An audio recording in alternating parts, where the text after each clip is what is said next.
Logo que assumiu, a presidente Dilma Rousseff determinou medidas de contenção econômica. Dentre elas, a restrição ao crédito e o aumento de impostos. Tudo isso porque o governo teme a volta da tão temida inflação. As medidas foram corretas? Para falar sobre isso, a nossa entrevista de hoje é com um consultor econômico do programa Contraponto, o professor Marcos Eduardo Oliveira. Marcão, já te nomeei como nosso consultor aqui do programa. Muito bem. E muito obrigado pela participação. Eu que agradeço o convite e a oportunidade de falar mais uma vez contigo. Obrigado. Marcos, me diz uma coisa, você achou que as medidas foram acertadas quando... Porque o que a gente tinha, né? Vamos tentar resgatar um pouco para o nosso telespectador.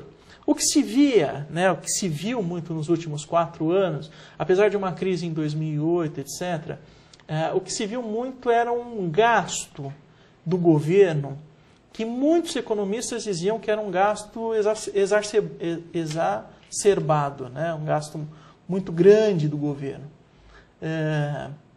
E o próprio presidente da República incentivando isso, né? O Lula foi à televisão com a crise de 2008 e disse para a população, vocês têm que ir às compras mesmo, vamos comprar porque senão o país vai entrar numa crise muito grande como está acontecendo na Europa, como aconteceu nos Estados Unidos.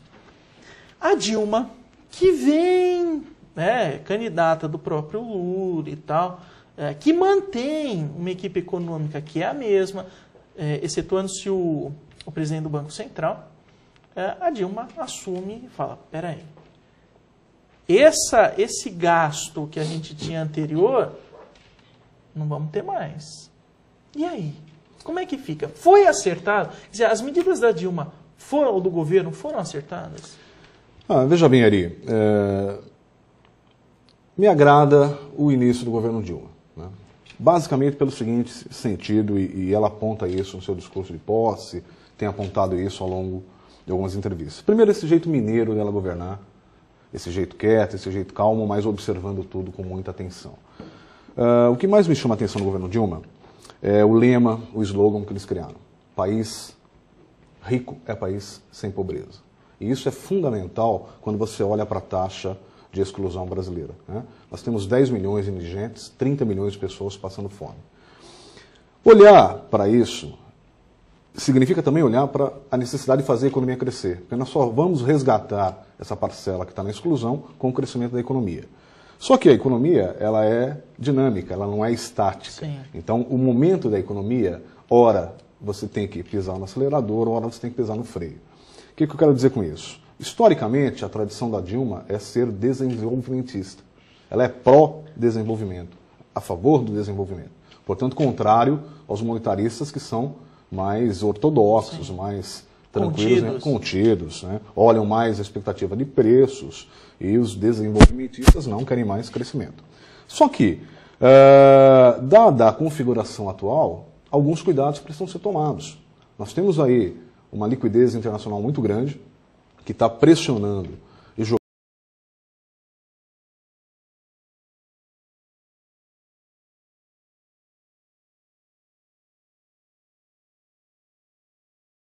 Essencialmente especulativo? Grande parte dele, sim. Capital de curto prazo que vem para aproveitar a taxa de juros elevada. Agora, qual é a consequência disso? E consequência nefasta. Você traz muitos dólares para cá, derruba o preço do dólar e sobe o preço do real. E isso cria uma dificuldade para exportar e, por consequente, cria a dificuldade de gerar emprego interno, gerar renda. E quanto mais você vai apertando essa política, maior vai sendo o grau de exclusão. Então, a ideia do governo Dilma é muito interessante, que é olhar para essa questão da pobreza, a questão social, mas, ao mesmo tempo, tomando cuidado para que o lado econômico não fique totalmente comprometido em relação a isso. Vamos tentar explorar alguns pontos que você coloca que eu acho interessante a gente ir decifrando. Primeiro, você coloca do grande volume de dólar que o país está recebendo. A desvalorização do dólar que acontece, que está muito presente no mercado brasileiro, é uma desvalorização mundial, ou seja, o dólar perdeu força no âmbito internacional e não só no Brasil? Ele vem perdendo força ao longo do tempo, né?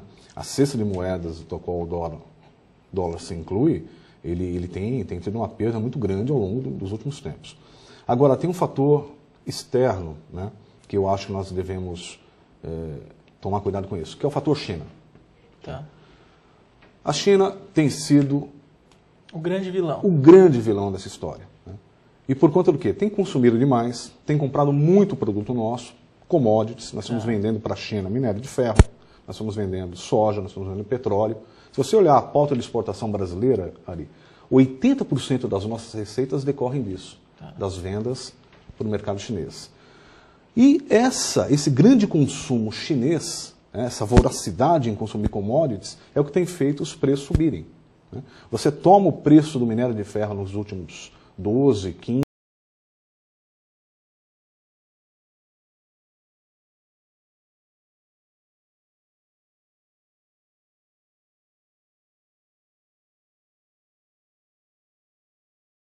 dizem, Marcos, que a valorização das commodities, ela tem um prazo, né? Vai chegar um determinado momento em que essas commodities, o preço dessas commodities vão cair. Qual é a sua perspectiva sobre isso? Particularmente no que se diz respeito ao agronegócio, né? Você acha também que chega um momento, a China está comprando demais minério, como você está falando. Chega um determinado momento que a utilização para tudo aquilo que eles imaginavam já foi feita, etc. Tal, e que a valorização do minério ele vai começar a cair, assim como a questão do alimento? Ou você trabalha com uma outra perspectiva? Não, a princípio eu creio que cai. Eu só não sei quando isso cai. Tá. Né? Porque vem numa valorização muito grande, vem numa valorização constante. Agora, é difícil determinar quando cai. Tá. Né? Quando cai. E a China tem feito essa puxada dos últimos 10 anos, pelo menos, o crescimento chinês tem sido extraordinário. Tá. Eles estão batendo uma taxa de 10, 11, 9% de crescimento. Você olha o mapa de crescimento econômico mundial, você só encontra a China. Né? Os outros países... mesmo em crises, em 2008 a China cresceu 8%. Pois 7%. é, e os Estados Unidos parando, o resto do mundo parando, o mundo em desenvolvimento parando e a China disparando. Agora, quando isso vai parar, é difícil prever. Eu reitero o que eu disse anteriormente. A economia ela é muito dinâmica. Tá. É muito dinâmica, ela muda constantemente. Um fator externo altera sensivelmente o comportamento de qualquer economia. Né? Mesmo porque a China ainda tem um espaço para crescimento, né? Para desenvolvimento interno ainda, não, Marcos? Mas não tenha dúvidas. E veja o que já aconteceu. Com o crescimento chinês dos últimos 10 anos, eles retiraram 300 milhões de chineses da linha de pobreza. E estão inserindo essa população no mercado de trabalho, no mercado de consumo, no mercado que aquece a economia. Né? É que a população é muito grande também, né? 1,2 bilhão de... Pois é, 22% da população mundial, aí, a hora que você vai contabilizar isso. Né? Soma com a Índia com mais 1 bilhão, nós temos 40% da população. Só naquela região. Ali, concentrada ali. Né? Veja essa população consumindo, o que não representa para a economia. Né? Alguém, sabiamente, lá no passado já definiu, né? Quer fazer uma economia andar? Promova o consumo, mas com moderação. Até porque não há suficiente para todo mundo. Né? E também uma outra definição muito importante nessa linha é, se você quer matar uma economia, mate a galinha dos ovos de ouro dela. Ou seja, o consumo. Então a China, Ari, você é cientista político, você sabe disso, qualquer momento que você olha para a China, ou no aspecto político, social, econômico, a China é um mundo à parte. Um mundo à parte. O mundo econômico da China nem se fala então. Desde 78, quando eles fizeram essa abertura econômica, né, com a chegada do Deng Xiaoping ao poder.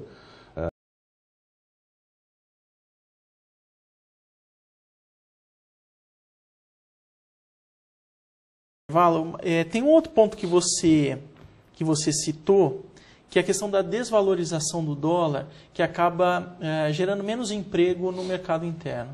E eu acho que é importante a gente explicar por que isso acontece, né? Porque diminui o volume de exportação. Mas no próximo bloco. É claro. Nós estamos no programa Contraponto, hoje conversando com o professor Marcos Eduardo Oliveira.